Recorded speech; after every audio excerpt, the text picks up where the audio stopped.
We're hoping with the training that you will be prepared and not scared. We have a food allergy epidemic. And of course, there's one remedy. There's one remedy for anaphylaxis, and that remedy is epinephrine. Welcome to the Don't Feed the Fear podcast, where we dive into the complex world of food allergy anxiety. I'm your host, Dr. Amanda Whitehouse, food allergy anxiety psychologist and food allergy mom. Whether you're dealing with allergies yourself or supporting someone who is, join us for an empathetic and informative journey toward food allergy calm and confidence. Today's episode is a tender conversation that is rooted in love, loss, and a deep commitment to preventing future tragedies. I'm joined by Lisa Cohen, founder of the Kyah Rayne Foundation, which she created in honor of her daughter Kyah, who died as a result of an allergic reaction. As we approach Kyah's birthday on March 17th, this episode is a way to continue honoring her life and the legacy her family continues to build through education, advocacy, and awareness. In our conversation, Lisa shares Kyah's story and the mission behind the foundation, with a particular focus on why food allergy education and epinephrine access and use are so critically important. We talk about the misconceptions that still exist around epinephrine, the hesitation people feel using it, and why knowing how and when to act can truly be the difference between life and death. This episode is not about fear, though. It's about knowledge, preparedness, and honoring Kyah by making sure more people understand what allergic reactions look like and how to respond when they happen. I'm incredibly grateful to Lisa for all of the work that she has done for our community, for her courage, her honesty, and her dedication to turning her unimaginable loss into life-saving advocacy.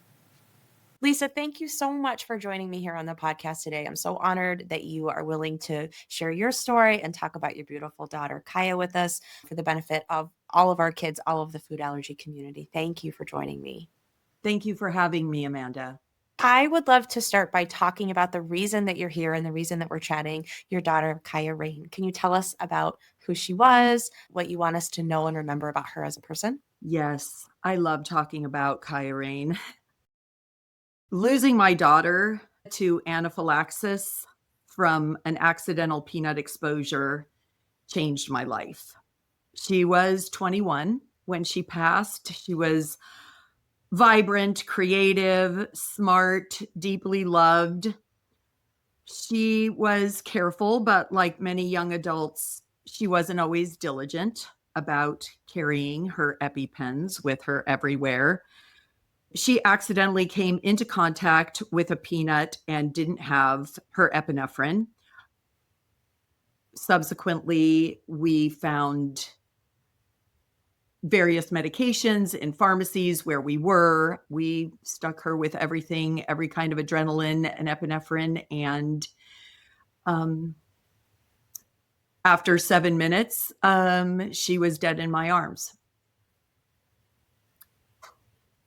That's what happened. And shortly after that, I founded the Kyah Rayne Foundation in her honor. It sounds like you were very determined and knew very quickly that after experiencing a tragedy like that, you knew you had to put this into some action and were on top of it right away. Yes, I founded KRF, the Kyah Rayne Foundation, really to transform my heartbreak into action. I'm really proud of the platform and its evolution. We provide education and preparedness and access to emergency epinephrine. And the work is about making sure that no other family experiences the loss that mine has. But sadly, the statistics for food allergies, food allergy emergencies, emergency care, the access to epinephrine is staggeringly high and really needs the kind of attention and awareness that we hope to bring to the public. I feel very responsible to do that. That's an interesting word for it. Tell me about that feeling of responsibility. I think that it gives me direction and hope and perhaps a legacy in her honor to really make change. And I feel that if I don't do that I don't know who would. And in that way, I feel responsible to maybe make a difference. And a difference with her name on it would be amazing, but making a difference in the world of food allergies and moving this needle forward and removing the barriers to food allergy education and stigma and the accessibility and cost of medication, I hope to make a difference in moving that needle forward. I think from what I know about your work, you already are. So why don't you dive in? Maybe you can start with what's your biggest accomplishment so far? That's right. We were incorporated in 2019, but having a lack of sort of focus with so many things that need to be done in this area, we picked the area of education. So we provide free food allergy training and certification to essentially all public entities. We specialize with a program called Kyah's Epic Course. A little play on words there, epi and course. So Kyah's Epic Course for schools and Kyah's Epic Course for food service. There are, in fact, laws that are in place to have stock medication programs in schools with proper and certified programs, and also in restaurants. So these programs, which were not online programs, they're for the most part not free programs. So that was really important to us, that sort of taking what laws were in place, the sort of lowest hanging fruit, and be able to piggyback on that to make these programs was where we started with the foundation. So we have these free online courses that I'm really, really proud of. Of course, they're free to the user, but we're always looking for partnerships and collaborations and donors to keep this work ongoing. It's been really incredible to have this hands-on training with training people on using EAI trainers and practicing and building confidence and educating people on Good Samaritan laws and how to step in and step up in an emergency. All of those things are really important to saving lives. Absolutely. I mean, if we don't have the information, first and foremost, we can't prevent or respond to emergencies. So it's such a foundational step. I'm curious, in the process of developing that, what did you learn or what do you think needs to be done as far as better educating people through these programs? What don't people know? What information do we really need to keep getting out there as far as being epi prepared? Yes. Training empowers schools and hospitality staff to understand food allergies and not just dietary preferences, but a serious medical condition. And certification gives them the knowledge and the confidence to communicate clearly, to prevent cross contact, to respond quickly in an emergency. And confidence translates into trust. We're hoping with the training that you will be prepared and not scared. Food allergies, it's an epidemic. We have a food allergy epidemic. And with training and preparedness, I think that's a really, really important step. And of course, there's one remedy. There's one remedy for anaphylaxis, and that remedy is epinephrine. And fortunately, we're able to tackle this in some new and innovative ways with not just needle options, but no needle options. And that's really exciting. And again, removing barriers along the way to get people involved, enrolled, knowing what to do, and doing it. Mhm. Yeah, and you mentioned the needle-free options, I think touches on one of the big fears, needles. Obviously, that's one of the barriers to epinephrine carrying and use. What else do you think are still the primary fears and the myths that you wanted to touch on and that you want to keep breaking down? That's a great question. Well, a common myth is just a small amount of a food, of an allergen, of an exposure won't hurt. But for Right. many, even a trace exposure can be life threatening. Another is assuming allergies are just a childhood issue.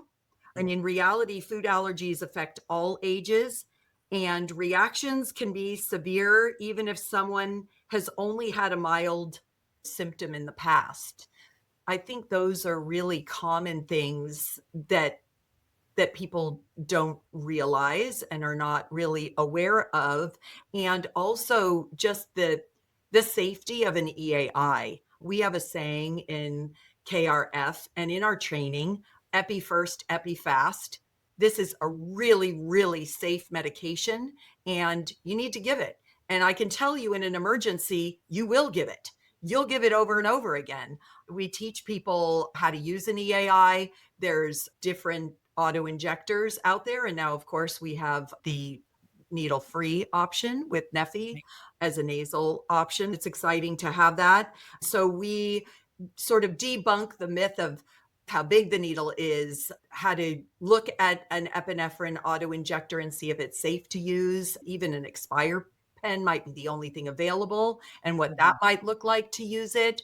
It's a biphasic, can be biphasic, and the delivery of more or another injection, the safety of that. A lot of people are waiting much too long to use this medication. I don't know how the FAA managed to get through some of this legislation to be flying in a silver tube across the skies and serving peanuts in the air and not having an EAI available. It's just crazy, again, the barriers that we are up against. We are moving this needle forward with the incredible work of so many organizations and foundations and research and this advocacy that you're doing right now. So thank you so much for this platform to be able to talk about these things. Of course, we have to create and continue the conversations, right? I mean, a lot of what you must do is probably stuff that people have heard before, but it doesn't sink in always the first time. Some of that takes repetition and us having experiences and learning from other people's experiences and continuing these conversations, not just I teach you once and now you move forward and apply all of that knowledge immediately. Right. Well, you are welcome to our video library. This could be in schools and PTAs, and just what is involved and how easy it is. As I said, epinephrine is safe, it's effective, it's easy to use. It's the first line of treatment for anaphylaxis. Why don't you give everybody the website? If there are social media channels they want you to follow, if they want access, if they want to make donations and support the cause, tell them where they can find you, please. Sure, thank you. It's KyahRayneFoundation.org. It's spelled KYAHRAYNE, KyahRayneFoundation.org. I love her name, by the way. Do you like to talk about her name and how you chose it? Do you want to share that? Kyah was born on the spring solstice. She was born on St. Patrick's Day, March 17th. And I always wanted her name to be Rain, or it's a Hindi name, which is Rane, actually. And Rane means queen. My partner at the time, her dad didn't want Rain to be her first name, or Rane. So we came up with Kyah or Chaya. It means to life in Hebrew and many other languages, this sort of spring and green and life. So Kyah Rayne was born. It's beautiful. I love it. Thank you for sharing that. Thank you. While I'm on that note, obviously this is a deeply personal cause for you, but it's a lot of professional, logistical actions that you're doing building an organization like this. How do you balance that? What's it like being in a role like that as a parent in your shoes? It's really hard. And I'm not sure that I'm very good at it. There's a lot of arms that make the foundation go. And I feel very, as I said, responsible and proud to hopefully make a difference in this food allergy space. Having lost my girl to anaphylaxis,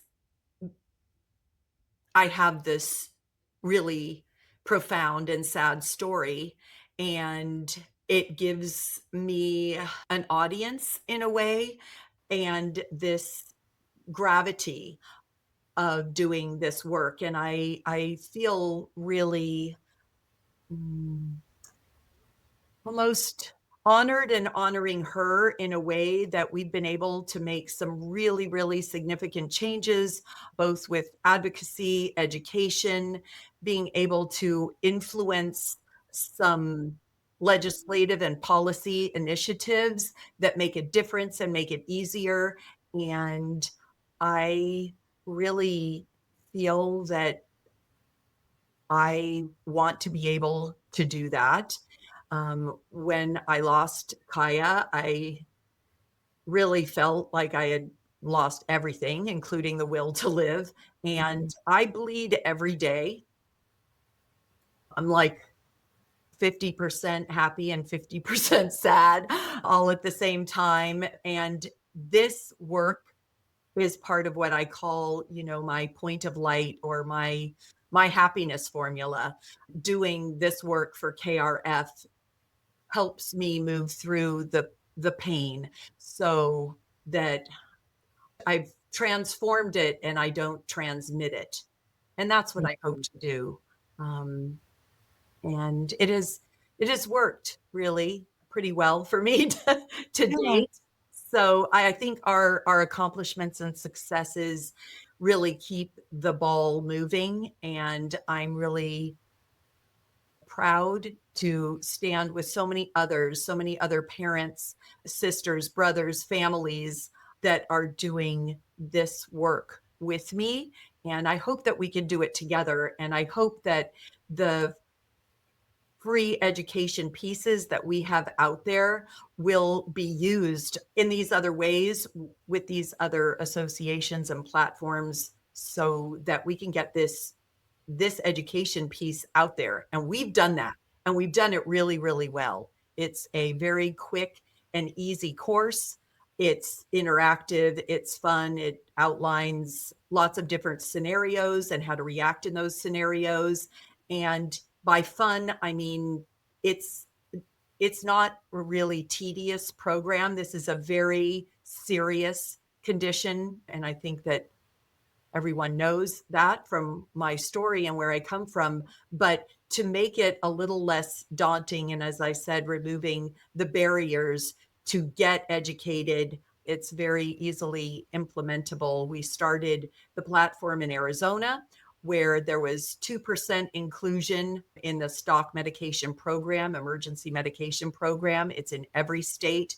And now Arizona is at almost 50%. So we're very proud, as I said, of these accomplishments and hope that we can do this in all the states. The program is there and you can use it. That would be great.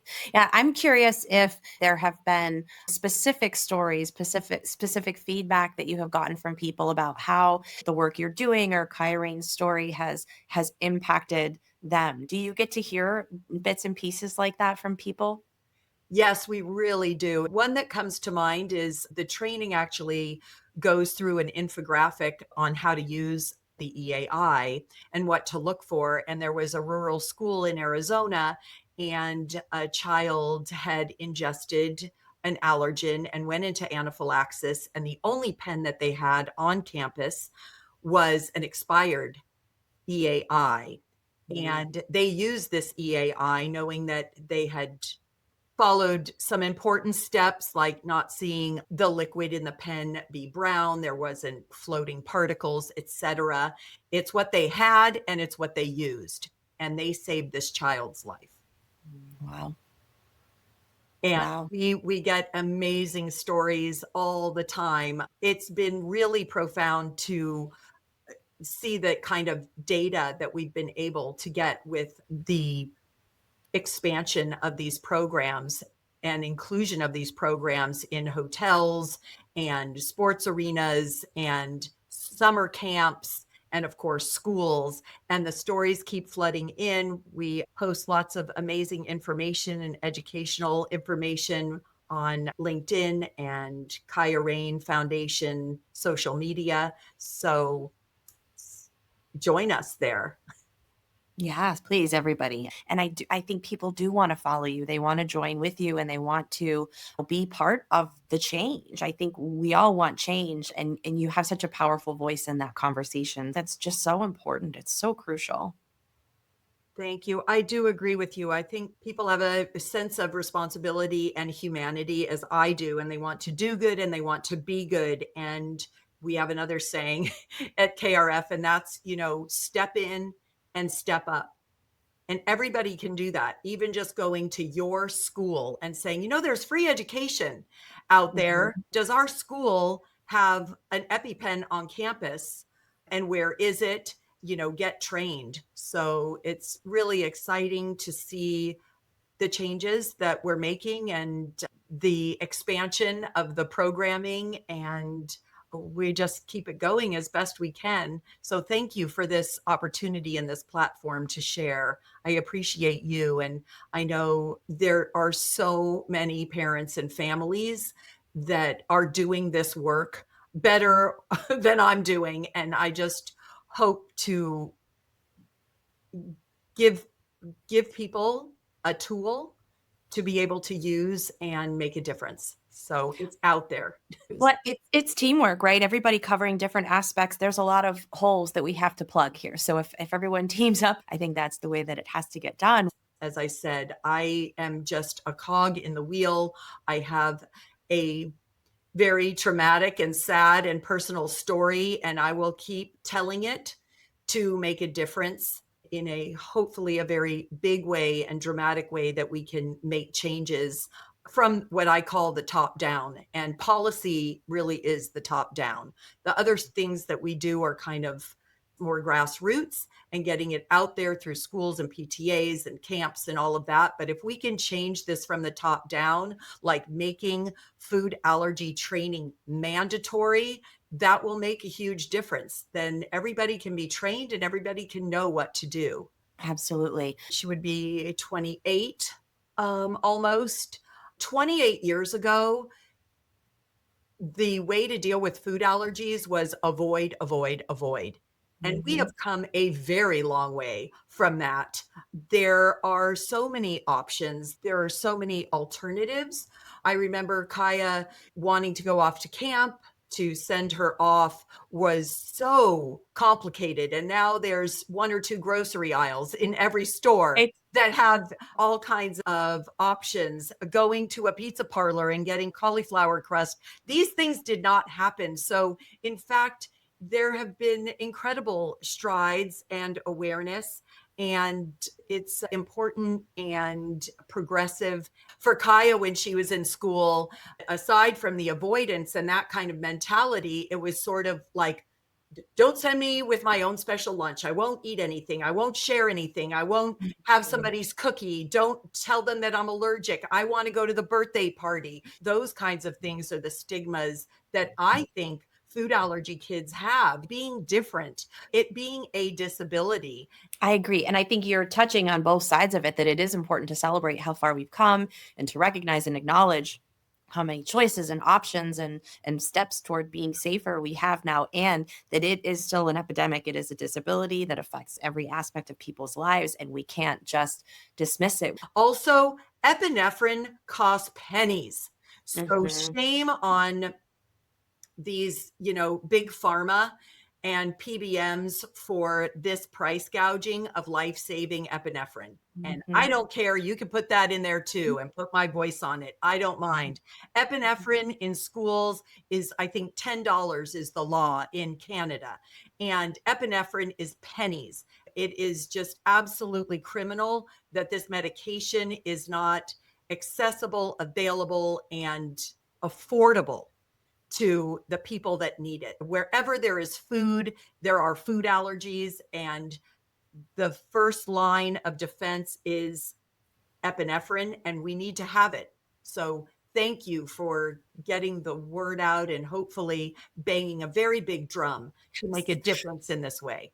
Yeah, thank you for saying it. And I have no problem. We've said it on my show. We say it often, but I'm a big proponent of the Epi Price Cap Act in New York. Ours was passed. It's one of the things I told you before we started. I'm so emotional and I get choked up every time I think of a family or a parent out there with a child with allergies that cannot access it, that doesn't have access to it. It's just Thank you. horrible to me. I agree. Well, that's part of, just to go back to Kaya's Epic course for schools.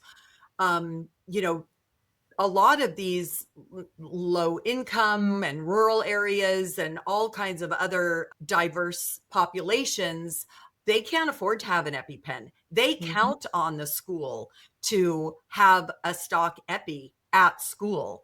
And I plan on continuing this work to get schools trained and certified so that they adhere to their stock medication programs, emergency medication programs, so that epinephrine is available to these particular populations. It's important.